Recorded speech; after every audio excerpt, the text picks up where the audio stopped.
Naitanong nyo na ba sa sarili nyo kung ang Diyos ay mabuti? Bakit parang ang daming mali sa mundo? Bakit may paghihirap? Well, ngayon, susubukan nating silipin ang isang malalim na paliwanag dyan, isang kwento tungkol sa plano ng Diyos sa ating kalayaang pumili at sa isang napakalaking sakripisyo. Simulan na natin. Para masimulan natin to ng maayos, heto ang isang tanong na pag-isipan natin. Isipin mo to. Kung may isang taong pinilit nang na mahalin ka, masasabi mo bang tunay yung pag-ibig niya? O parang obligasyon na lang? Yung sagot dyan, yan mismo ang magiging susi sa buong kwento natin ngayon. Kasi ang pinakapundasyon ng buong ideyang ito ay simple lang. Ang Diyos ay pag-ibig. Hindi lang yan isang katangian niya ha. Ayon sa paniniwalang ito, yan mismo ang kanyang esensya.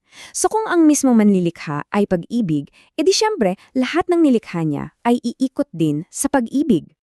At diyan na pumapasok yung konsepto ng pagpili. Kasi yung totoong pag-ibig, hindi yan parang isang computer program na basta lang sumusunod sa utos. Kailangan malaya ito. Kung wala tayong kalayaang pumili, para lang tayong mga robot, di ba? Ginagawa lang natin yung nakaprogram sa atin. Hindi tayo tunay na nagmamahal. Dito medyo nagiging malalim. Ang tunay na esensya pala ng malayang kalooban o free will ay hindi lang yung kakayahang piliin ang tama. Kasama rin dito yung kakayahang piliin ang mali. Bakit? Kasi yung desisyon mong magmahal, nagkakaroon lang yan ng tunay na bigat at kahulugan kapag may option kang hindi gawin yon. Pero syempre, itong regalo ng kalayaan, may kasama yung malaking panganib. At sa kwentong ito, yung panganib na yon, naging totoo. Dito na nagsimula ang unang malaking problema, yung tinatawag na ang pagbagsak. So, paano ba to nangyari? Ayon sa kwento, hindi lang isang beses nangyari ang pagbagsak, kundi dalawa. Nagsimula yan sa langit. Isang makapangyarihang anghel, si Helel, ginamit yung kalayaan niya hindi para magmahal, kundi para sa sarili niyang ambisyon. Tapos, nangyari rin yan dito sa lupa. Si Adan na nasa paraiso na, may iisang simpleng utos lang pero pinili pa rin niyang sumuway. Sa parehong pagkakataon, yung regalo ng malayang pagpili ginamit para tumalikod. Pero heto yung plot twist. Itong mga rebelyon na to, yung kay Helel at yung kay Adan, hindi raw ito ikinagulat ng Diyos. Ang totoo, ayon sa paniniwalang ito, alam na niya na mangyayari ang lahat ng to. At bahagi pala ito ng isang mas malaki at mas malawak na plano. Teka, kung bahagi pala ng plano ang pagbagsak, ano yung solusyon? Dito natin makikita na yung sagot ay hindi isang biglaang plan B. Ito ay isang planong inihanda na bago pa man magsimula ang lahat. At itong plano na to, sobrang radikal. Hindi lang ito tungkol sa simpleng pagpapatawad. Ang mismong pagbagsak, yun daw ang gagamiting pundasyon para sa pinakasolusyon, ang krus. At ang pinaka-wild na parte, ang Diyos mismo magiging isa sa kanyang mga nilikha para maisakatuparan ng larat ng to. At itong napakalaking plano na to ay nagkaroon ng katuparan sa pagdating ni Jesus. Isipin niyo yung kabuuan nun, ang manlilikha ng buong universe, pumasok sa sarili niyang nilikha at naging isang tao. Ito yung pinakahuling hakbang para tuparin ang isang pangako na binuo pa bago pa man magkaroon ng panahon. So, ngayon, meron na tayong dalawang Adan sa kwento. Yung una, na nabigo. At yung pangalawa, si Jesus, na tinatawag na ang huling Adan. Tingnan natin kung paano niya binago ang lahat.